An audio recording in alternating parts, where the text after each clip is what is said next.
పరిశుద్ధుడమైన మా పరలోకపు తండ్రి అనే ఘనమైన నామానికి వందనాలు తెలియజేస్తున్నాం తండ్రి. మరొక రోజు మా జీవితంలోకి తీసుకొచ్చినందుకు నేను వందనాలు చెల్లిస్తున్నాను. నేటికి కాలం చెల్లిపోయి పాతాళానికి జాలిపోయిన వారు ఎంతో మంది ఉన్నారు. అందులో మేము లేము.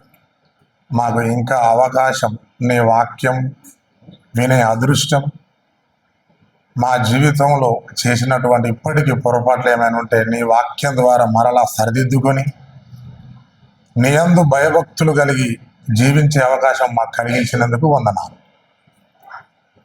ఒక్కరోజు లేఖనాలను పరిశోధించగలిగే అదృష్టాన్ని నీ బిడ్డలతో కలిసి నాకు కూడా అవకాశం కలిగించినందుకు వందనాలు చెల్లిస్తూ, మాట్లాడబోతుండగా నాకు మంచి వివేచన, జ్ఞానం,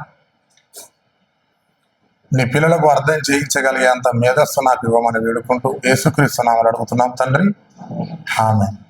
చేరు వచ్చిన మీ అందరికీ యేసు ప్రభు పేరట మీ అందరికీ వందనాలు చెల్లిస్తున్నాను.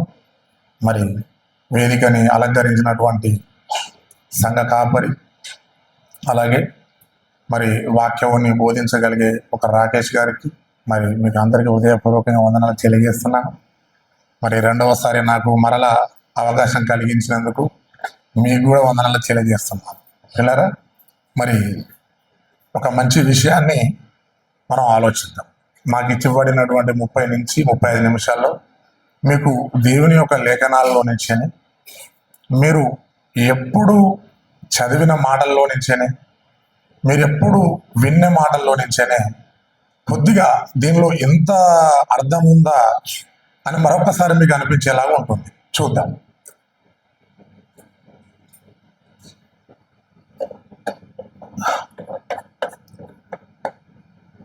మీకు ఫ్లెక్స్లో ఇవ్వబడిన ప్రకారంగా మొట్టమొదటి పాఠం, దేవుని ఇష్టం మనిషికి తెలుసా? దేవుని ఇష్టం మనిషికి తెలుసా?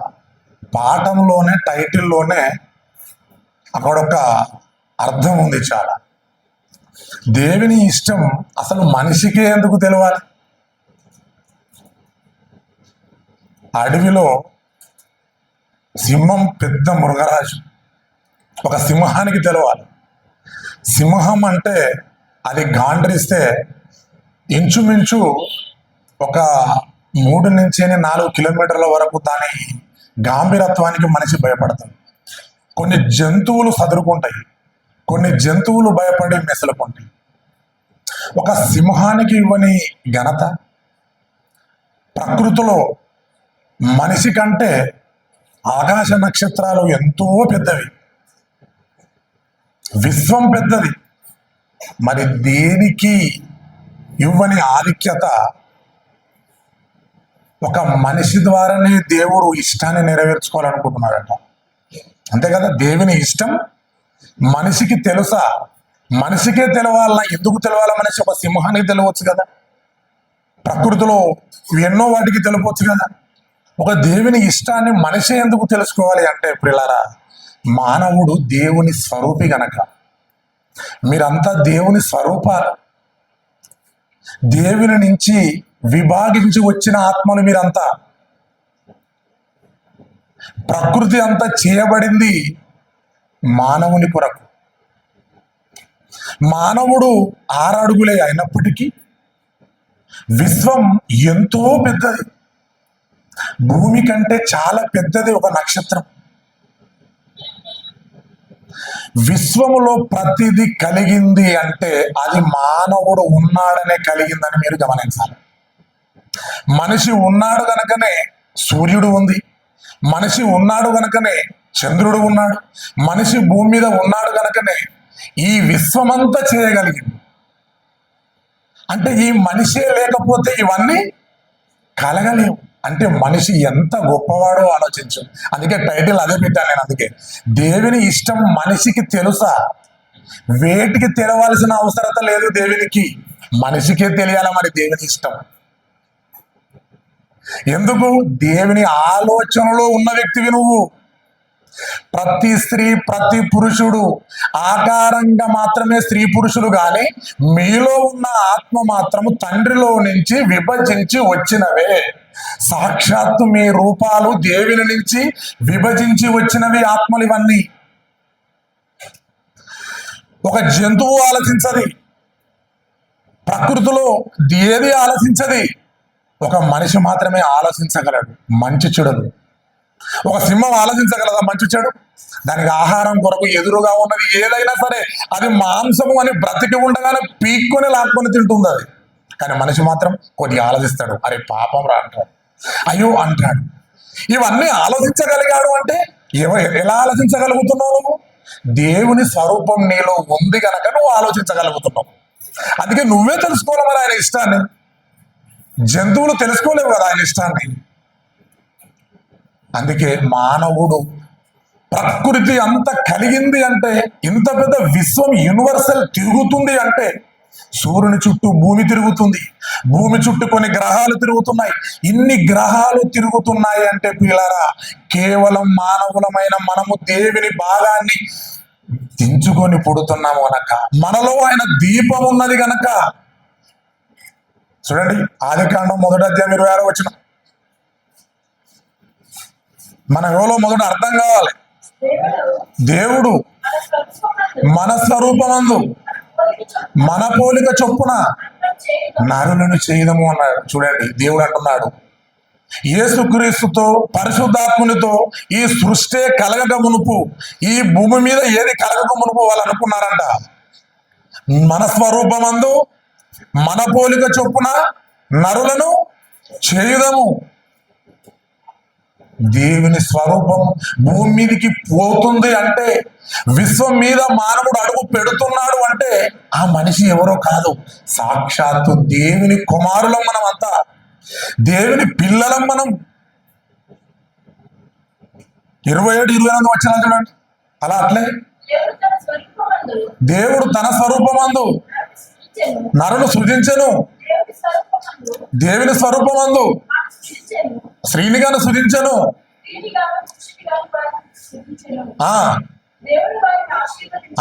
చూడండి దేవుడు వాళ్ళని ఆశీర్వదించి ఎట్లనగా మీరు ఫలించి అభివృద్ధి పొంది విస్తరించండి, భూమిని నిండించండి. ప్రకృతిలో ఉన్నది ప్రతిదీ మీరు లోపరుచుకోండి.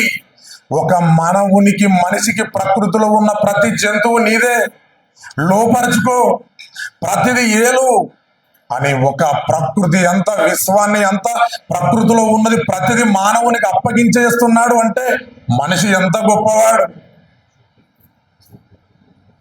ప్రకృతిలో ఉన్నది ప్రతి ఏలు అంటున్నాడంటే మానవుని పట్ల దేవుడు ఎన్నో ఆలోచనలు కలిగి ఉన్నాడని గమనించాలి. ఎన్ని ఆలోచనలు కలిగి ఉన్నాడు తెలుసా?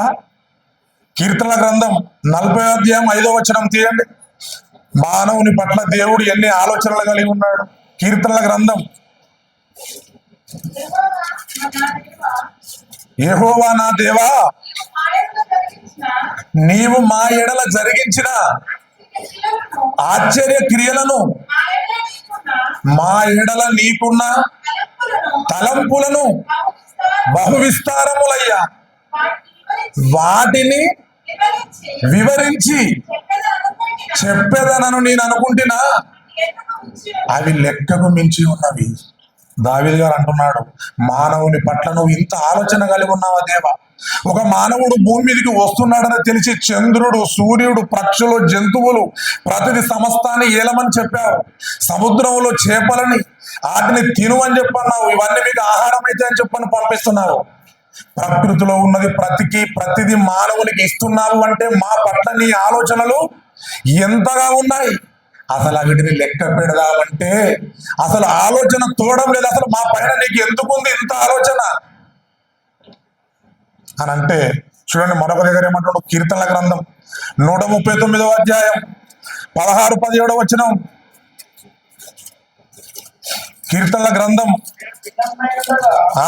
చూడండి, నేను పిండంనై ఉండగా నీ కన్నులను చూచెను, నియమింపబడిన దినములు ఒకటైనను కాక మునిపే నా దినములన్నీ నీ గ్రంథములో లిఖితమాయను.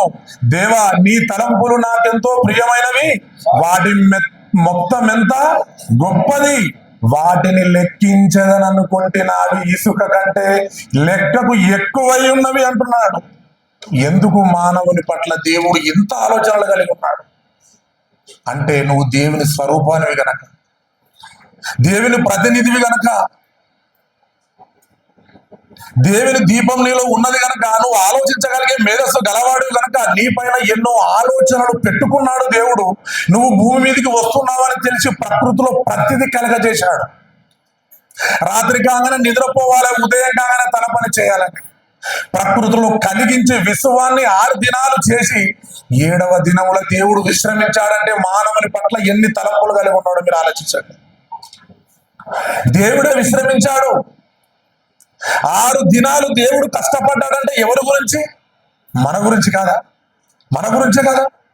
మానవులమైన మనం, తన స్వరూపాలమైన మనము భూమి మీదకి వస్తున్న మనిషి పట్ల దేవుడు ఇన్ని ఆలోచనలు కలిగి పంపిస్తే, భూమి మీదకి వచ్చిన తర్వాత ఏం చేయాలో అర్థం కాక, ఎక్కడి నుంచి వచ్చామో, మనం భూమికి పుట్టక కారణం ఎవరో, మన మూలం ఎవరో తెలియక వ్యర్థంగా బ్రతికి మనిషి చనిపోతున్నాడండి.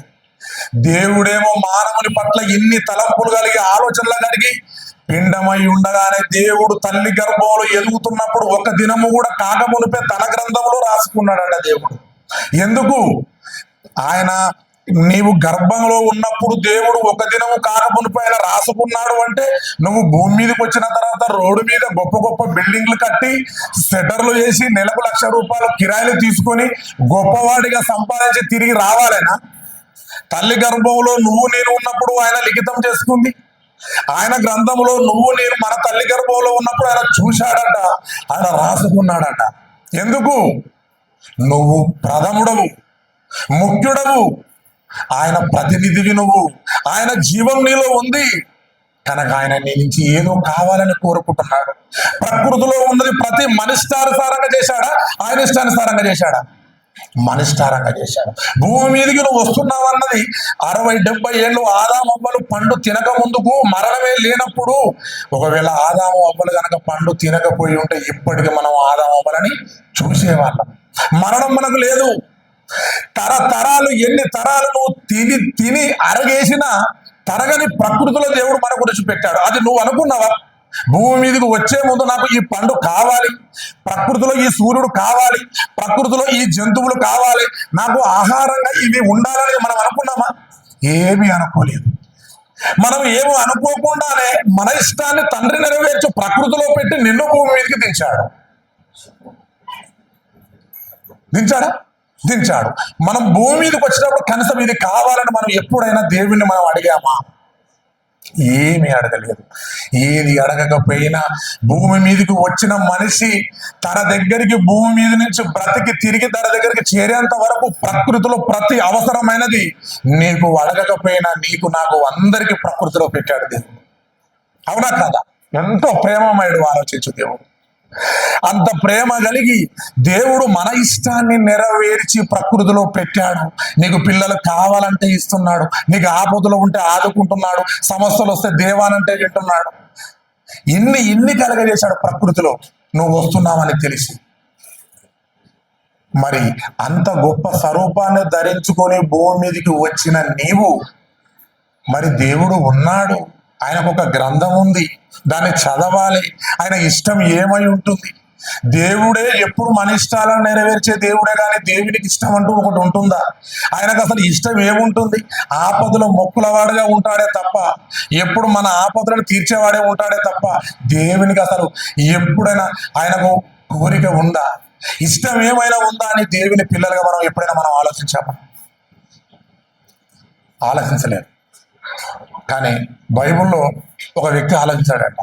ఎవరంటే ఆయన గురించి దేవుడు సాక్ష్యం ఇస్తున్నాడు. చూడండి ఒక మాట. అపోస్తల కార్యములు 13వ అధ్యాయం 22వ వచనం. అపోస్తల కార్యములు 13వ అధ్యాయం 13వ అధ్యాయం 22వ వచనం, 2వ లైన్. ఆయన, నేను యెష్షయి కుమారుడైన దావీదును కనుగొంటిని, అతడు నా ఇష్టానుసారుడైన మనుషుడు, నా ఉద్దేశములన్నీ నెరవేర్చును అని చెప్పాను. ఎవరిస్తున్నారు సాక్ష్యం? దేవుడు ఇస్తున్నాడు. ఏమంటున్నాడు? అతడు నా ఇష్టానుసారుడైన మనుష్యుడు. దేవునికి ఇష్టానుసారంగా బ్రతికే వాళ్ళు దేవుని నమ్మిన తర్వాత, దేవుని తెలుసుకున్న తర్వాత ఎవరైనా ఉన్నారా? అసలు ఎవరంటే లేరు, తక్కువ మంది. చూడండి, ఆ కాలంలో, ఆ తరంలో దావీదు మాత్రం కనిపించాడట. అతడు నా ఇష్టానుసారుడైన మనుషుడు, అతడు నా ఉద్దేశములన్నీ నెరవేర్చునని అతడు చెప్పాడట.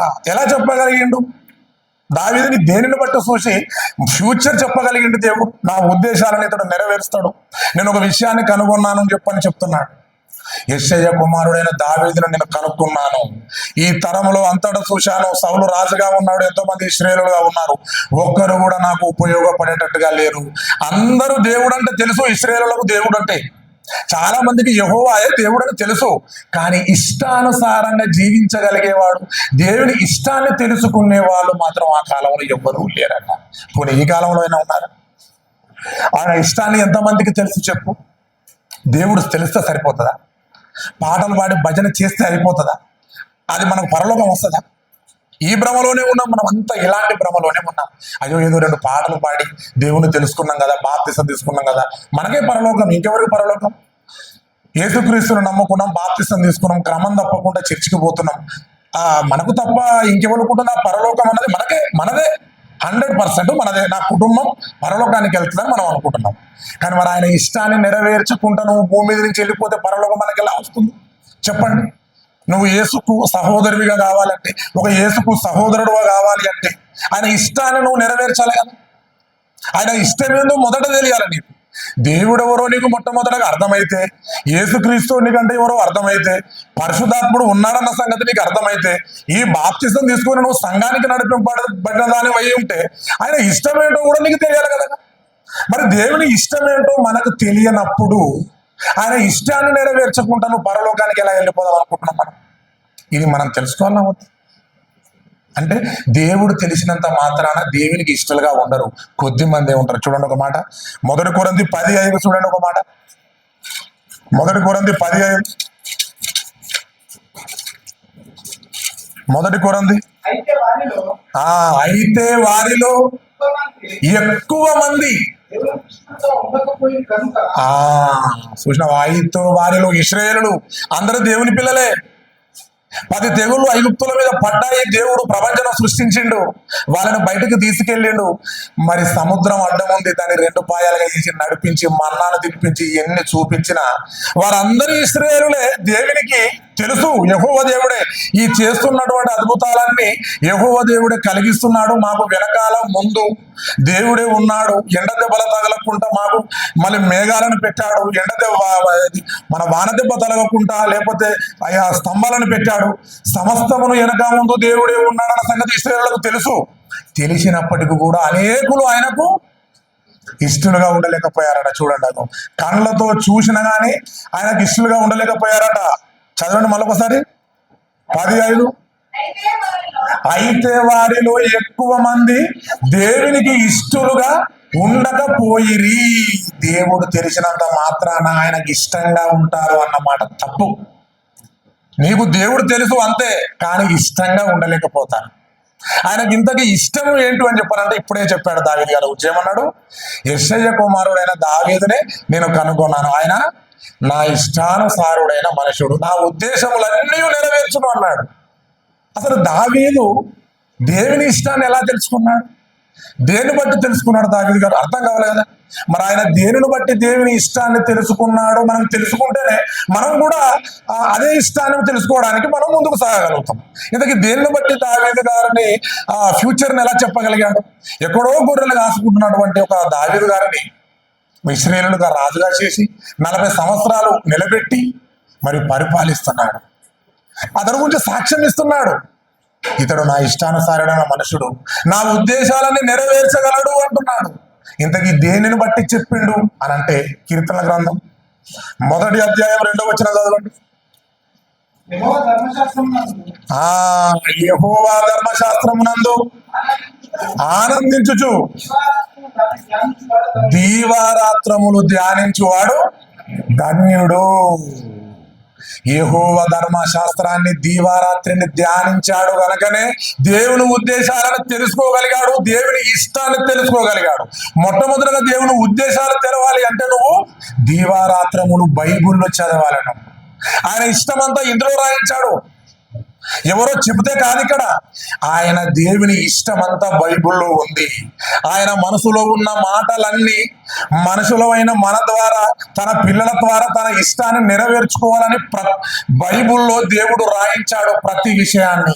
దేవుని బిడ్డగా, దేవుని ప్రతినిధిగా, దేవుని స్వరూపాన్ని ధరించుకున్న నీవే దివారాత్రములు ఆ బైబిల్ని కనుక నువ్వు క్రమంగా చదవగలిగి ధ్యానించగలిగితే ఆయన ఇష్టం అందులో ఉంది. ఆయన ఇష్టాన్ని నువ్వు తెలుసుకోగలవు. బైబిలే చదవని నువ్వు ఆయన ఇష్టం నీకేమర్థమవుతుంది? ఏ అధ్యాయం ఎక్కడుందో, ఎందు నిమిత్తం రాయబడిందో, ఈ బైబిల్ అనేది ఎందుకుంది, క్రైస్తవులకు ఒక ముస్లింకు తన గ్రంథం గురించి చెప్పవను పూర్తిగా ఇప్పి చెప్పగలడు ఆ వ్యక్తి. ఒక రామాయణం గురించి హిందువులు అడుగు చెప్పు, ప్రతి సెంటెన్స్ చెప్పగలడు. మరి అదే క్రైస్తవులమైన మన చేతిలో ఎన్నేళ్ల నుంచి బాప్తిసం తీసుకుని నీ చేతిలో బైబిల్ ఉంది, కానీ అందులో అధ్యాయంలో ఏ వచనం ఉంది, అందులో ఎందుకు రాయబడి ఉంది, దేవుడు ఎక్కడున్నాడు అని అంటే సమాధానం చెప్పాలి కదా నువ్వు. దేవుడు ఎవరు? కోట్ల దేవుళ్ళతో పడగెడుతున్న ఈ దేశాలలో నిజమైన దేవుడు అని చెప్పగలిగేంత సమర్థుడు నువ్వు. నువ్వే సంకల బైబిల్ పెట్టుకొని అందులో ఏముంది చూడక, ఈ ప్రకృతి ఎందుకు కలిగించాడో తెలుసుకోలేక, పుట్టిన నీవు భూమి మీదకి ఎదురు వ్యక్తులు చూసి సంపాదించి మరణించి తిరిగి పాతాళానికి వెళ్ళిపోతున్నామే తప్ప భూమి మీదకి వచ్చిన తర్వాత ఏం చేయాలి, తండ్రి మనల్ని ఎందుకు పుట్టించాడు, మనం ఎందుకు మాట్లాడుతున్నాం, ఒక జంతువు ఎందుకు మాట్లాడతలేదు, ప్రకృతి అంతా దేవుని పనిచేస్తుంది, మనం ఎందుకు పని చేయడం లేదు, ఈ గ్రంథం ఎందుకుంది, ఈ 66 పుస్తకాలు ఎందుకు రాయబడి ఉంది, ఏనాడైనా ఆలోచించి అది నువ్వు చదవగలిగితే, దీవారాత్రములు నువ్వు ధ్యానించగలిగితే అందులో తన ఇష్టాన్ని పెట్టాడు. ప్రకృతిలో మన ఇష్టాన్ని దేవుడు మనం అడగకపోయినా పెట్టాడా లేదా? పెట్టాడు. మరి మనం అడగక ముందుకే దేవుడు మన ఇష్టాన్ని నెరవేర్చినప్పుడు మరి దేవుని ప్రతినిధిగా స్వరూపాన్ని ధరించుకున్న నువ్వు దేవుని ఇష్టం మనిషికి తెలియన్నా వద్దా? తెలుసుకోవాలన్నా వద్దా? తెలుసుకోవాలి. దేవుని ఇష్టాన్ని మనిషికి తెలుసుకోవాలి. ఆ ఇష్టం ఏంటో తెలిసి దావీదు గారు తన తరం వారికి సేవ చేసి ఏం చేశాడు? నిద్రించాడు. తన తరం వారికి సేవ చేసి నిద్రించాడు. మరి యేసుక్రీస్తు వచ్చిన తర్వాత ఆయన ఏం చేశాడు? సువార్త గ్రామాలకు వెళ్ళి ప్రకటించాడు. చూడండి ఏమన్నాడు. యోహాను సువార్త 17వ అధ్యాయం 4-5 వచనాలు. యోహాను సువార్త 17వ అధ్యాయం 4-5 వచనాలు. చేయుటకు నీవు దేవా నాకిచ్చిన పని నేను సంపూర్ణంగా నెరవేర్చి భూమి మీద నిన్ను మహిమ పరిచితిని అన్నాడు. చూడండి ఎంత చక్కగా అంటున్నాడు. మనలాగే కదా యేసు ప్రభువు శరీరాన్ని ధరించుకొని వచ్చాడు కదా. మనలాగానే చీము గారింది, మనలాగానే రక్తము గారింది, మనలాగానే మాట్లాడగలిగిండు, మనలాగానే అన్ని తలంపులు, శోధనలు, ఇబ్బందులు, సమస్యలు అన్నింటిని ఎదుర్కొండు. దేవుని కుమారుడైనంత మాత్రాన ఏదో అపవాది శోధించలేదని కాదు. దేవుని కుమారుడైనప్పుడు కూడా ఆయన శరీరంలోకి భూమి మీదకి వచ్చిండు కనుక ఆకారంతో ఆయన మనలాగానే శోధనలు అనుభవించాడు, శిక్షలు అనుభవించాడు, అన్నిటిని జయించాడు. జయించుకుంటూ దేవుని ఇష్టాన్ని మాత్రం ఖచ్చితంగా ఆయనని మర్చిపోలేదు, ఆయన ఇష్టాన్ని నెరవేర్చాడు. చూడండి ఇక్కడ ఏమో రాయబడుతుంది. చేయుటకు దేవా నీవు నాకు ఇచ్చిన పని నేను సంపూర్ణంగా నెరవేర్చి భూమి మీద నిన్ను మహిమపరిచాతిని. సంపూర్ణంగా అన్నాడా? కొంచెం అన్నాడా? సంపూర్ణంగా అన్నాడు. ఆయనకి ఇయ్యబడినటువంటి 33.5 సంవత్సరాలలో ఆయన కరెక్ట్ గా 12 ఏండ్లకే యెరూషలేము మందిరములో పరిసయ్యుల సద్దుకయ్యులతో ప్రారంభమైన తన జీవితం సిలువకెక్కి మరి రక్తం పాపుల నిమిత్తం కార్చేంత వరకు ఆయన జీవితం ప్రతి క్షణం ప్రతి గంట యేసు ప్రభుకి ఇవ్వబడినటువంటి సమయం మాత్రం దేవుని ఇష్టాన్ని నెరవేర్చుకున్నాడే తప్ప తన ఇష్టాన్ని ఎప్పుడు నెరవేర్చుకోలేదు. యేసు ప్రభుకు అర్థమైపోయింది, ప్రకృతిలో ప్రతిదీ మా ఇష్టం గురించి చేసావు, ఆయన మా ఇష్టం కొరకే సూర్యుని చేసావు, మా ఇష్టం కొరకే ప్రకృతిలో ప్రతిదీ చేసావు, మా ఇష్టం మేము అడగక ముందుకే ప్రకృతిలో ప్రతి జంతువును పెట్టావు, ప్రతి పండును పెట్టావు. మేము ఏది అడగకపోయినప్పుడు కూడా ప్రకృతిలో అన్ని పెట్టి నాకు ఇది తక్కువగా ఉంది అని మానవుడు దేవుని అనకుండా లోటు లేకుండా చేయగలిగాడు అన్న సంగతి యేసుప్రభు వారికి అర్థమైంది కనుకనే ఆయనకి ఇచ్చినటువంటి 33.5 సంవత్సరాలలో సంపూర్ణంగా తన పనిని దేవుని నెరవేర్చాడు. సంపూర్ణంగా నెరవేర్చి ఆయనను మహిమపరిచాడు. తిరిగి లేచి వెళ్ళిపోయాడు. పోతూ పోతూ మనల్ని ఏమన్నాడు? మీరు కూడా సర్వలోకమునకు వెళ్ళి సర్వ సృష్టికి సమస్త జనానికి సువార్త ప్రకటించుడి. ఆయన ఇష్టం ఇదే ఉంది. దేవుని ఇష్టం ఇదే. దేవుని ఇష్టం మనిషికి తెలుసా అంటే తెలియలేదు కనుకనే నేను దేవుని నమ్ముకున్నాను, పరలోకం నాదే అనుకుంటున్నాడు. ఏం పని చేయడం లేదు, సోమరిపోతులు అనుకుంటున్నాడు. సంపాదన గురించి అయితే పొద్దున లేచి వస్తున్నాడు, సాయంత్రం వరకు వస్తున్నాడు. బైబిల్ చదవమంటే ఒక గంట కూడా చదవలేకపోతున్నాడు. హోటల్లో కూర్చోమంటే గంట కూర్చుంటాడు. ఎక్కడ పడితే అక్కడ ఇష్టం ఉన్నట్టుగా తిరిగిపోతాడు. కానీ బైబిల్ ముందు కూర్చోవడానికి మాత్రం ఇష్టపడతాడు. ఎందుకంటే బైబిల్ ముందు నువ్వు కూర్చున్నావు అనుకో, దేవుని ఇష్టం నీకు తెలిసిపోతుంది కనుక, ఆయన ఇష్టం అందులో రాయబడింది కనుక చదివితే మళ్ళీ ఆయన ఇష్టాన్ని నువ్వు నెరవేరిస్తే మళ్ళీ నువ్వు పరలోకానికి దేవుని బిడ్డ అయిపోయి వెళ్ళిపోతావు అని అపవాదిగాడు నిన్ను బైబిల్ను చదవనీయకుండా, తన ఇష్టాన్ని నీకు తెలియకుండా, ఏదో పనుల్లో, ఉచ్చుల్లో, ఇబ్బందుల్లో, బంధకంలో ఇరికించి నేను బైబిల్ దగ్గరికి రానియకుండా చేస్తాడు. పిల్లరా, దేవుని ఇష్టం మనిషికి తెలుసా అంటే తెలియాలి, మనిషికే తెలియాలి. అది గనక తెలుసుకున్నావా ఒకసారి ఆ ఇష్టం నెరవేర్చడానికి నువ్వు ముందుకు వస్తావు. కానీ మొదటగా నువ్వు బైబిల్ చదవాలి. దేవుని పిల్లలకు ఇశ్రాయేలులు అందరూ దేవునికి తెలుసు, ఇశ్రాయేలులు, కానీ అందరూ ఇష్టలుగా ఉండలేకపోయారట. ఇశ్రాయేలు అందరూ దేవుని పిల్లలు అనుకుంటే ఎలా? కాదు, అందులో కొద్ది మంది. పాలస్తీనాకి ఎంతమంది చేరారు? ఇద్దరే కదా, అంతే కదా. మిగతా వారందరూ దేవుని కోపానికి బలైపోయారు. ఎందుకు అంటే ఎన్ని ఇచ్చినా దేవుని నిందించడం, ఏదో ఒకటి సనగడం. నాకు కాకరకాయలు లేవు, బీరకాయలు లేవు, మీ ఐగుప్తులో ఉంటే బాగుండు, మమ్మల్ని ఎక్కడికో తీసుకొచ్చాడు, మోషే ఏమాయను. సముద్రాన్ని పాయ చేసిన తర్వాత నాకు అనిపించింది, ఆ తరంలో కనుక నేను నిజంగా పుట్టుంటే, నాకు అనిపించింది ఒకసారి బైబిల్ స్టడీ చేసేటప్పుడు, ఆ తరంలో కనుక నేను పుట్టుంటే సముద్రం పాయాలు చేసి ఆరణ మీద నేల మీద నడవడం అన్నది అసలు చిన్న విషయం కాదు కదా, చాలా పెద్ద విషయం కదా, అవునా కదా. గంత ఒరిజినాలిటీని, ఆ దేవుని యొక్క ఒక పవర్ని ఆ ఇశ్రాయేలు యూదులు గంత గొప్పగా చూసి సముద్రం దాటిన తర్వాత ఎంతనే ఏదో దులిపేసినట్టుగా స్పాట్ల దేవుని మర్చిపోవడం అంటే నిజంగా చాలా బాధ అనిపించింది చదివేటప్పుడు. కానీ నాకు అనిపించింది, ఏమో ఈ తరంలో నేను పుట్టి అది బుద్ధి కలుగుటకు చదివి నేను అలా ఉండకుండా, మరి అలా వాళ్ళలాగా మనం కూడా భక్తిని వదిలిపెట్టుకోకుండా దేవుని తెలుసుకున్న తర్వాత మనం కూడా దేవుని మర్చిపోకుండా ఉండడం కొరకు ఈ తరంలో పుట్టామేనో అనిపిస్తుంది ఒక్కోసారి నాకు. ఒకవేళ ఎందుకంటే ఆ తరంలో కనుక పుట్టుంటే వాళ్ళలో నువ్వు గుంపులో నువ్వు కూడా అలాగనే అనేవాడువేమో, నువ్వు కూడా దేవుని మర్చిపోయేవాడువేమో, అవునా కదా. అప్పుడు అనిపిస్తుండదు నన్ను స్టడీ చేసేటప్పుడు. పిల్లరా, దేవుని ఇష్టం మనిషికి తెలుసా అంటే తెలవాలి, తెలుసుకోవాలి. దేవుని నువ్వు తెలుసుకున్నంత మాత్రాన కాదు. చాలా మంది యెహోవా దేవుడు అంటే ఇష్టం, కానీ ఆయన ఇష్ట ప్రకారంగా నడిచిన వారికే. చూడు, ఒక మాట అంటాడు, చూడు, ఒక మాట, మరొక మాట. యేసు ప్రభు వారి మాటలో మరొక మాట, మత్తయి సువార్త 12వ అధ్యాయం 49. మత్తయి సువార్త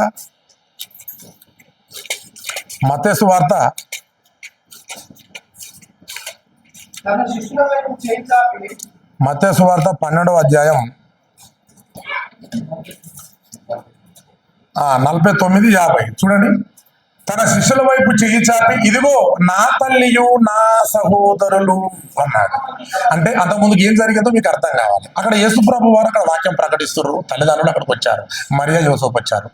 మిమ్మల్ని చూడడానికి మీ తల్లిదండ్రులు అక్కడ బయట ఉన్నారని చెప్పి అన్నారు. అప్పుడు యేసు ప్రభు వారు తల్లిదండ్రులని వెంటనే పక్కకు పెట్టేసి తన చేతులు ఎవరి వైపు చూసినట్టున్నాడో చూడండి. 49, తన శిష్యుల వైపు చెయ్యి చాపి, ఇదిగో నా తల్లియు నా సహోదరులు అన్నాడు. పరలోకమందున్న నా తండ్రి చిత్తము చొప్పున చేయువాడే నా సహోదరుడు, నా సహోదరి అన్నాడు. ఇప్పుడు మీరు చెప్పండి కదా, మీరు దేవుని ఇష్టాన్ని నెరవేర్చిన వాడే దేవుని సహోదరి, దేవుని సహోదరుడు. యేసుకు శిష్యుడుగా నువ్వైతావు, యేసుకు సహోదరిగా నువ్వు కావాలి అంటే పరలోకమందున్న తండ్రి చిత్తాన్ని, ఇష్టాన్ని నెరవేర్చాలి. చూడు ఎంత చక్కగా యేసు ప్రభు వారు చెప్తున్నాడు. తన సొంత తల్లిని పక్కకు పెట్టాడు, యోసేపుని కూడా, తండ్రిని కూడా పక్కకు పెట్టాడు. తనతో పాటు సేవ చేస్తున్న వారి వైపు చెయ్యిని చాపి చూపిస్తున్న సందర్భం అది. ఏమంటున్నాడు యేసు ప్రభు వారు? చెయ్యి చాప, ఇదిగో నా తల్లి. ఎవరు? నువ్వు తండ్రి చిత్తాన్ని నెరవేర్చాలనుకున్నావు కదా, మరి మీటింగ్లకు పైసలు ఇస్తున్నావు, మరి సంఘ కాపురి గురించి ఆలోచిస్తున్నావు, మరి మీటింగ్ జరిగించాలనుకుంటున్నావు, ప్రతి నెల జరిగించాలని చెప్పని మీరు ఏదో రకంగా సంఘ కాపురికి సహాయం చేస్తున్నారా?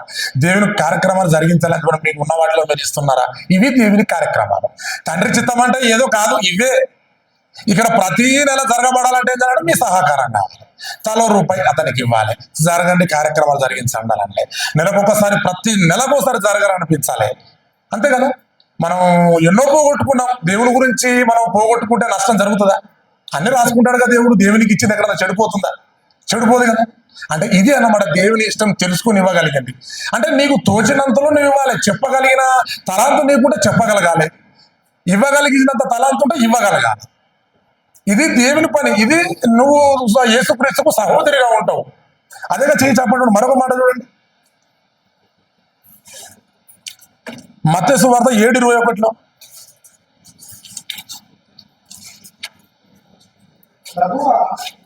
మత్తయి సువార్త 7:21. ఇవి చేయక అంటారు చాలా మంది. చూడండి, ప్రభువా ప్రభువా అని నన్ను పిలుచు ప్రతి వాడును పరలోక రాజ్యమును ప్రవేశించడు గాని పరలోకమందున్న నా తండ్రి చిత్తం, అంటే ఇష్టం, తన తండ్రి ఇష్టము నెరవేర్చు వారే పరలోక రాజ్యములో ప్రవేశించును అన్నాడు. ప్రభువా ప్రభువా అన్నంత మాత్రాన ఎవ్వరు వెళ్ళరండి, ఎవరు వెళ్ళరు.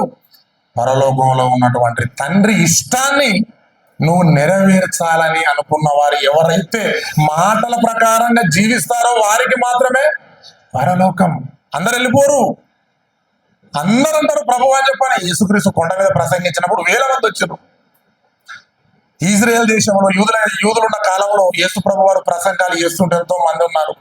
కుష్టి రోగాలు, గుడ్డి రోగాలు పోగొట్టుకున్నారు. అందరూ యేసును మర్చిపోయారు. అందరూ మర్చిపోయారండి. శుద్ధులయ్యారు. రక్తస్రావం గల ఆమె బాగుపడింది. యేసు ప్రభు చేసిన అద్భుతాల కార్యాలు, ప్రసంగాలు గొప్ప, ఆహా బల అన్నారు. కానీ మారింది మాత్రం కొద్ది మంది, వేళ్ల మీద లెక్కబట్టే మంది. అంటే దేవుని ఇష్టాన్ని నెరవేర్చడానికి చాలా మంది ముందుకు రారు. ప్రభువా అని చెప్పని వచ్చి మోకరించి 2 కానుకలేసి ఇలా సప్పట్లేసి వెళ్ళిపోతారు. కనుక వద్దు. మిమ్మల్ని ప్రేమించి ఎందుకు ఇవి చెప్తున్నాను అంటే, ప్రభువా అంటే పరలోకం రాదా గిట్లేందుకు చెప్తున్నాను మీరు అనుకోవద్దు. మీరు నిజాన్ని తెలుసుకోవాలి కదా. ప్రభువా అంటే పరలోకం రాదు. తండ్రి, పరలోకం అందున్న తండ్రి చిత్తాన్ని చేస్తేనే వారికి పరలోకం. ధర్మశాస్త్రం వినువారు నీతిమంతులు వారు. కానీ చూడండి చివరిగా ఏమనుందో, రోమపత్రిక 2:13. రోమపత్రిక 2:13 చివరిగా.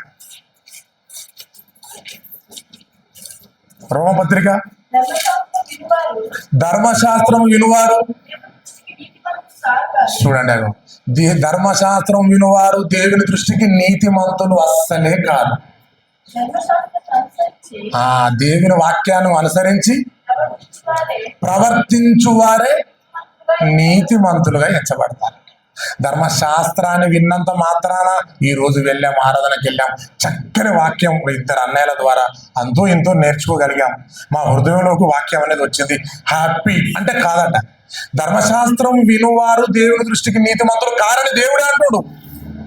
మరి కిందేమంటాడు?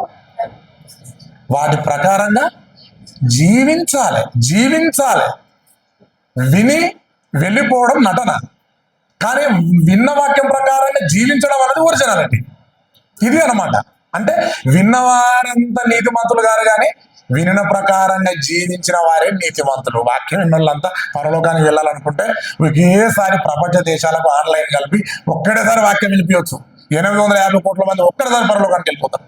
కాదు, జీవించాలి. నీకు ఇవ్వబడినటువంటి ఆయుష్ కాలంలో తండ్రి ఇష్టాన్ని నెరవేర్చాలి. ఆయన ఇష్టం ఏంటో తెలుసుకోవాలి. కనుక సోమరిపోతులమైనటువంటి మనం భక్తులంగా కాక మంచి దేవుని ఇష్టాన్ని నెరవేర్చగలన్న ఉద్దేశంతో ఈ పాఠం ముందుకు తీసుకురావడం జరిగింది. ఓకే, ప్రార్థించుకున్నాం. పరిశుద్ధమైన మా పరలోక తండ్రి, నీ ఘనమైన నామానికి వందనాలు నాయన. ఇదిగో తండ్రి, నీ ఇష్టం మనుషులమైన మేము తెలుసుకోవాలి తండ్రి, నెరవేర్చాలని చెప్పని ఈరోజు చెప్తాను తండ్రి. ప్రకృతిలో మేము అడగకముందుకే ప్రతిదీ నువ్వు మా ఇష్టాన్ని నెరవేర్చావు.